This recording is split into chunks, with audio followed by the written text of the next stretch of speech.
60 second.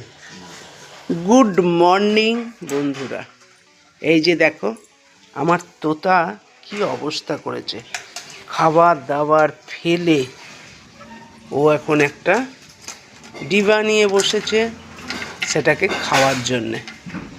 চানাগুলো সব পাল্টি করে দিয়েছে, পেয়ারাটা ঠুকরে ফেলে দিয়েছে, এখন পুরো বেচান হয়ে যাচ্ছে ও বেরোবার জন্যে।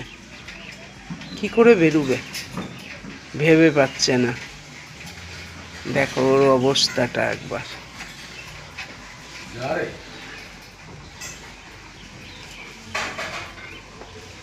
তোমাদের কাছে এরকম তোতারা নতুন এনে কি এইরকমই অবস্থা করে বন্ধুরা? নতুন বলতে 15 দিন তো হয়েই গিয়েছে, তাও দেখো দুটো ছিল, একটাকে এ ঠুকরে ঠুকরে মেরে দিল।